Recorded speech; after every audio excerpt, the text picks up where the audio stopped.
అనగా కలిగి ప్రవేశించిన 6 అయిందన్నమాట. ధర్మరాజు సహోదరులతో ద్రౌపదితో తీర్థయాత్రలకు బయలుదేరి 6 అయిందన్నమాట. పరీక్షిన్ మహారాజు పట్టాభిషిక్తుడై 6 అయిందన్నమాట. అప్పటికి జ్యోతిర్మయి యొక్క అధికారము సంపూర్ణమైనది. ఆమె అన్నగారులు సర్వాధికారులైనారు. గౌనందుడి మాట చలామణి అగుటలేదు. ఆ సంగతి అతనికి తెలియటలేదు. జ్యోతిర్మయి మాటయే తన మాట అనుకొనుచున్నాడు. తక్కిన మంత్రులు, సేనానులు నిస్సహాయులు. వారందరెదురు తిరగవలేను. ఎవరి మీద? గోనందుని మీదనా? గోనందుడన్నచో మంత్రులందరికీ జాలిగా ఉన్నది. నీలాంగదుని కొడుకుల మీద ఎదురు తిరగవలేను. వారెవరు? వారిని సంహరించుట ఎంతట పని? వారిని రహస్యముగా కూడా వధింపవచ్చును. వధించినచో రాజేమి చేయును? దుఃఖపడు. 40 ఏండ్లు వాడు తన యందు భక్తిగా ప్రవర్తించిన మంత్రులందరూ ఎదురు తిరిగిరి అని దుఃఖపడు. 42 తన యందు భక్తిగా ప్రవర్తించిన మంత్రులందరూ ఎదురు తిరిగిరి అని దుఃఖపడును. ఇట్లుండగా ఒక విశేషము జరిగినది. సుధాలహరి కడుపున ఒక మగ శిశువు పుట్టెను. దానితో బ్రహ్మాండమైన అలజడి కలిగిన. ఆ కలిగిన అలజడి అంతర్యమునందు మాత్రమే. ఈ అలజడి తక్కువదియా? గోనందుడు సుధాలహరితో సంసారమే చేయలేదనియు, చేయుటకు వీలు లేదనియు, ఆమెకు పుట్టిన కొడుకు గోనందుని కుమారుడు కాదనియు జ్యోతిర్మయ్య ఆరంభించను. సుధాలహరి ఏమి చేయును? నివ్వెరపోయెను. మహారాజా, ఈ బిడ్డ నీ బిడ్డ అవునా కాదా అని అడుగుటకు కూడా మహారాజ దర్శనము దుర్లభమైపోయాను. ఈ కోపమంతయు ఒక్క సుధాలహరి తత్పూర్ల ఎందే కాక యశోవతి యందు కూడా ప్రతిబింబింపనారంభించెను. ఇద్దరి మీద మోహపడిన నిందలు పరంపరలుగా సాగుచుండెను. వారిని విషం పెట్టి చంపుటకు నిత్య ప్రయత్నములు చెలరేగుచుండెను. పారావతిక గైకొనిన జాగ్రత్త వలన తత్ప్రయత్నములు భగ్నములగుచుండెను. అందుచేత పారావతిక మీద నీలకంఠుని మీద జ్యోతిర్మయ పగబూనెను. నీలకంఠుని నివారించుటకు వీలు లేకపోయెను. అతడు పరరాజ్య వార్తాహరుడు. అది అతని బలము. అంత బలము అతనికి ఎచ్చటి నుండి వచ్చిననగా గోనందుని నుండి వచ్చినది. తన హృదయమును దహించు కోరికలు 2 గోనందుని గలవు. రెండవది జ్యోతిర్మయగత ప్రేమ. మొదటిది తాతతండ్రుల పగ తీర్చుకొనవలెనన్న గడ్డు కోరిక.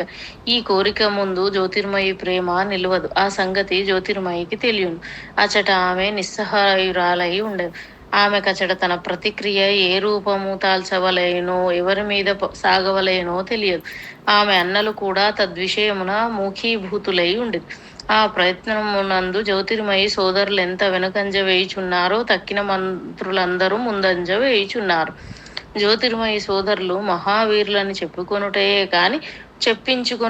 కాని యుద్ధ విముఖులు, అజ్ఞులు, పరాక్రమ గుణ విహీనులు అయిన వ్యర్థులైన రాజకుమారులను పట్టి విరుగబాటుతనమును దుష్టగర్వమును విడంబించుచు రాకుమారులమని పిలిచి వారికి ఖడ్గ విద్య నేర్పిదురు, ధనుర్విద్య నేర్పుదురు. వారు తమ గురువులు ఏనలేని యోధులు, భార్గవరాముని వంటి వారని ప్రచారము చేయుదురు. వారిని మెచ్చుకొనుట ఒక గుంపు కలదు. వారు నీలాంగద వంశీయులు, తద్బంధువులు. ఇతర మంత్రులకి రహస్యములు తెలియను. రాజును యుద్ధమును తూగించినచో, యుద్ధము వచ్చినచో వీరి భాండారము బయటపడును అని, రాజునకు వారి యందు వైముఖ్యము కలుగునని తక్కిన మంత్రులు భావించి, రాజు యొక్క హృదయమునందున్న ఈ పగ తీర్చుకొనవలెనన్న భావము సర్వమంత్రులకు సర్వ సేనానులకు తెలియను. అది రహస్యము కాదు. ఒక ఒత్తిని వారు నిత్యము నెగసనద్రోయిచుండురు. ఆ మంత్రుల ధైర్యము సుధాలహరి కుమారుడు. ఈ గోనందుడు తాను పిల్లవాడైనప్పుడే దామోదరుని కృష్ణుడు వధించెను. తామిప్పుడు గోనందుడు దైవము తప్పి వచ్చి యుద్ధములో హతుడైనను సుధాలహరి కొడుకునకు పట్టాభిషేకము చేయవచ్చును. యశోవతి దేవి ఇప్పటికి బ్రతికి ఉన్నది. నిజానికి ఆమె తపశ్శక్తియే రాజ్యమును రక్షించుచున్నది. యశోవతి దేవికి ఇప్పుడు 110 ఏండ్ల వయస్సు దాటినది. ఆమెయే 2-3 సార్లు తన వయో నిర్ణయం చేసినట. దామోదరుడు మహారాజ పట్టాభిషిక్తుడగును వేళకు ఆమెకు 18 ఏండ్ల వయస్సు. దామోదరుడు 48 ఏండ్లు రాజ్యము చేశాను.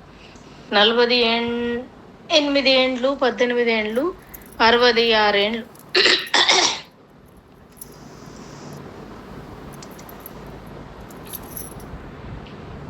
భారత యుద్ధము అయిపోయినను యుధిష్ఠిరుడు హస్తినాపుర రాజ్య సార్వభౌముడు అగుటయు ఈ గోనందుడు రాజగుటయు అనియు ఇంచుమించుగా ఒకసారియే జరిగినవి.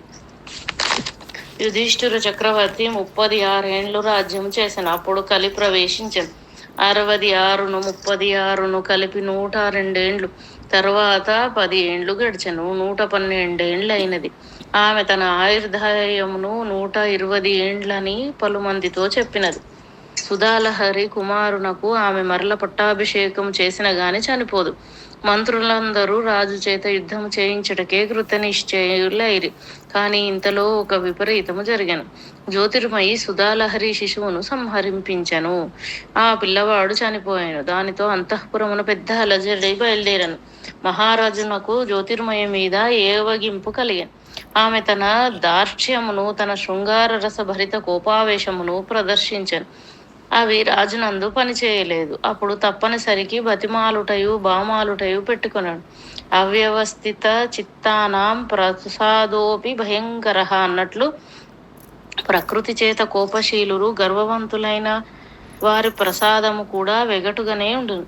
దాని యందు ప్రసాద గుణము కనిపించదు. ఆమె యువరాజును వధించినని రాజునకు విశ్వాసం. తాను చేయలేదని ఆమె వాదన. ఎట్లు తేలును? ఆమె మనస్సులో మిక్కిలి కుటిలాలోచన పరురాలై తన మార్గమును వేరే తీర్చవలేనని ప్రయత్నం చేశాను. రాజునకు ఇతరుల మంత్రుల మీద ఎందే ప్రేమ కలిగాను. రాజు యుద్ధాభిముఖుడు, ప్రధానముగా కృష్ణ విరోధి. ఇప్పుడు కృష్ణుడు పోయాను, పాండవులు పోయిరి, పరపక్షమున ప్రభలులే లేరు. ఇప్పుడు శత్రువులను నిర్జించుట సులభమైన పని. జరాసంధుని కుమారుడు సహదేవుడు కూడా మహాయుద్ధమున మడిసెను. అతని కొడుకు మార్జారి మగధ రాజ్య సింహాసనమునందుండెను. కాలజ్ఞులు మరల మగధ రాజ్యమునకే సామ్రాజ్యాధిపత్యము కలుగునని చెప్పుచుండిరి. అనాది నుండి భారతదేశ సామ్రాజ్యము మగధేశ్వర్లది. నడుమ కృష్ణుడు వచ్చి 100 ఏండ్లు దానికి వైతథ్యమును సమకూర్చెను. భీమునిచే కుత్సితముగా జరాసంధుని వధించుటయే దానికి మొదలు. కృష్ణునితో భీమార్జునులతో ఆ బిడద తొలగిపోయాను. ఇప్పుడు భారతదేశము ధర్మపరాయణులైన రాజుల యొక్క బాహుబలము చేత నిరుప్రదముగా రక్షింపబడుటకు వీలున్నది. కైతవ ప్రక్రియలు లేవు. చేయబడిన అన్యాయములు భగవంతుడు రూపముతో వచ్చి చేసెనన్నా సరిపుచ్చుకొనుటలు లేవు. భగవంతుడైనచో ఎందుకు చనిపోయెనో? భగవంతుడు కూడా చనిపోవును కాబోలు. ఇంకా వాని గొప్ప ఏమి? ఇట్టి భావములకు రాజహృదయ గత భావములకు తక్కిన మంత్రులు దోహదం చేయుచుండేది. తన అన్నలు కూడా ఈ మార్గమునే అవలంబించినచో తక్కిన మంత్రుల ఆధిక్యము చెడిపోవును. తన ఆధిక్యము తనకు నిల్చును. పట్టపురాణి కొడుకును తాను చంపించలేదని రుజువుపరచును కొనవలైనని దానికి పట్టపురాణి అంతఃపురమునందు పరిచారకులను మోసగించి వారికి ధనమిచ్చి వారి చేత అబద్ధములు చెప్పించెను.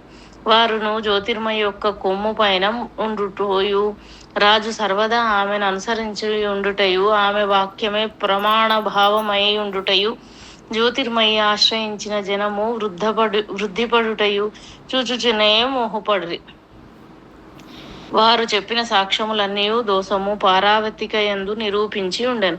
సుధాలహరికి ఇంతమంది పరిచారికలు చెప్పిన మాటలు కల్పితములని రాజునకు చెప్పి ఒప్పించగల శక్తి లేదు, పలుకుబడి లేదు. ఆమె ఏమి చేయును? పోయి యశోవతికి మొరబెట్టుకొనెను. ఆమెయు ఆలోచించెను, ఓహో, కామం ఎంత చెడ్డది! తన భర్తకు లేని ఈ ప్రవృత్తి, తన మామగారికి లేని ఈ ప్రవృత్తి, వంశమునందు లేని ఈ ప్రవృత్తి వీనికెట్లు వచ్చెను? ఆనాడు యశోవతి తీవ్రమైన నిష్ఠతో జపము మీద కూర్చుండెను. ఆమె అంతకు పూర్వం ఒక పని చేశాను. ఆమె మహారాజనీతి వేతృత్వములు కలది గదా. రాజగృహములలో ఏమి జరిగినది ఆమెకు తెలియను. యశోవతికి ఒక మహాసౌధము కలదు. అందులో ఒకటి పూజాగృహము, ఒకటి శయ్యాగృహము, ఒకటి పరిచారిక స్వీకరణ యోగ్య గృహం, మరి ఒకటి పెద్ద సావిడి. అచటనే పూర్వము స్వయం ప్రభా సంగీత ప్రవర్తింపబడుచుండెడిది. పూజా శయ్య గృహముల వెనుక ఒక పెద్ద గది కలదు. అది యశోవతి యొక్క రహస్య గృహం. 46 నుండి మరియు మాట్లాడినచో 94 నుండి ఆ గృహమును అనగా ఆ గదిని ఆ ఒక్క యశోవతి తప్ప మరి ఎవరునూ ప్రవేశించలేదు. ఎప్పుడో దామోదరుడు రాజ్యమునకు కొత్తగా వచ్చినప్పుడు వారి యవ్వన ప్రకాశించుచున్నప్పుడు యశోవతి మిక్కిలి కోపము నొంది ఈ గదిలోకి పోయి దాగికొనగా ఆమె భర్త తన్ను వెదుకుచూ ఆ గదిలోకి రావలేనన్న సంకల్పంతో అతడు ప్రవేశింపరాని ఈ గదిలోకి అతడు ప్రవేశించుటయే లౌకికమైన అతని అభిజ్ఞను కూడా మరపించుటకు తక్కిన తార్కాణమని ఆమె లోపల గడియ వేసుకొనకుండా నుండగా దామోదరుడు అందు ప్రవేశించను. మహారాజైనను ఆ గదిలోనికి ప్రవేశింపరాదు. రాజవ్యక్తులు రహస్యములు ఇట్లుండు. యశోవతి పారావతికనందు అందులో దాచెను. ఆమె ఏమైనదో ఎవరికినే తెలియదని చెప్పించెను. తాను తీవ్రమైన నిష్ఠతో జపము చేయన ఆరంభించెను. అభియోగము పారావతికి ఎందు రుజువైనది. ఆమెను శిక్షింపవలేను. రాజు పారావతి కొరకు వెదికించెను. ఆమె కనిపించలేదు. 4 దినములు కనిపించలేదు. రాజునకు 100 ఊహలు కలిగెను. పారావతి యోగ్యురాలు, ఇట్టి కార్యం ఆమె చేయదని ఊహ. పరిచారికల చేత ఇట్టి మాటలు జ్యోతిర్మయి ఎందుకు చెప్పించకూడదని ఒక ఊహ. పారావతిని దాచినచో సుధాలహరి ఇంత జాగ్రత్తగా దాచగలిగినందులకు సుధాలహరి యొక్క నేర్పునందొక అభిమానం, దాని అందొక ప్రశంస. పారావతికి చాలా వృద్ధురాలు. తన తల్లి వయస్సెంతో ఆమె వయస్సు అంతియే. ఆమె పరిచారిక గాని తన తల్లి స్నేహితురాలు కాదో. స్నేహితురాలు చెల్లెలు పట్టుబడినచో అంతటి వృద్ధురాల్ని తాను శిక్షింపవలసి వచ్చేది అని ఒక దుఃఖం. ఆమె తప్పించుకొని పోయినదని ఒక సంతోషం. ఇట్టి అనేక ఊహలు సంఘర్షణలు సన్నికర్షములో గోనందునియు హృదయము తేరుకొనెను. జ్యోతిర్మయి మీద మరల ప్రసన్నుడయ్యను. కాని రాజ్యమునకు ఉత్తరాధికారి అయిన బిడ్డ పోయేనన్న దిగులుగానే ఉన్నది. తనకిప్పుడు 48 ఏండ్లు దాటినవి. తన తండ్రికి తాను 68వ ఏట జన్మించను. తనకు 48వ ఏటనే పురుష సంతానము కలిగెను. అది ఇట్లు వ్యర్థమయ్యేను. ఈ దుష్కార్యము జ్యోతిర్మయి చేయించలేదని అతని విశ్వాసం. చేయించినచో ఈ దోషము తన మీద నుండి తొలగించుటకింత ప్రయత్నము చేయునా? గోనందుడిట్లు నిర్ణయించుకొనెను. ఈ జ్యోతిర్మయి హేతున తాను తక్కిన రాణులందరూ చూచుట మానివేశను. తాను పట్టపురాణిని పొందుట భయముతో పొందుటయా? ఆమె కడకు దొంగచాటుగా పోవుటయా? తక్కిన రాణులు 5 ఉన్నారు. ఆ ఎప్పుడో వివాహాది యందు తప్ప తాను తక్కిన ఎప్పుడునూ వారి సౌధములకే పోలేదు. జ్యోతిర్మయి బంధమును వదిలించుకొనవలేను. గోనందుడు జ్యోతిర్మయి యందు ప్రసన్నుడయ్యను. కాని ఈ ప్రసన్నత వేరు. ఆమె సౌధమునకు పోయెను. ప్రసన్నముగా మాట్లాడెను. అచ్చటి నుండి లేచిపోవుచుండగా జ్యోతిర్మయి ఎక్కడికని అడిగాను. రాజిట్లనెను. సుధాలహరి దుఃఖపడుచుండెను. కలుగక ఒక మొగ సంతానము మాయమై ఆమె యందు కలిగెను. ఆమె కొండ ఎక్కువెను. దైవమింతలో ఇట్లు చేశాను. ఆమెను ఓదార్చుటకు పోవుచున్నాను. ఆమె దుఃఖోపశమనము జరిగిన తర్వాత వత్తును అని రాజు వెడలిపోయాను. జ్యోతిర్మయికి వ్యవహారము విడిసిపోయినదని తెలిసిపోయాను. తానే బిగించి త్రెంపి తిని అనుకొనెను. ఇంత మటుకు రాజు యోగ్యుడు. పూర్తిగా తెంచలేదు. ముప్పిరి కొగ్గొన్న తన ప్రేమను 2 పేటలే తెంచెను. మిగిలిన పేట అట్లే ఉంచెను. దీని కొరకు జ్యోతిర్మయి కృతజ్ఞురాలై ఉండవలేను. కాని ధూర్త భావమిళిత వంశ సంజాతకు, ప్రకృతి కుటిలకు, సహజ కోపమునకు పరేంగిత అభిజ్ఞురాలికి ఇట్టి సాధువైన పరిస్థితుల అర్థము అగునా? ఆమె కోపముగానే ఉండెను.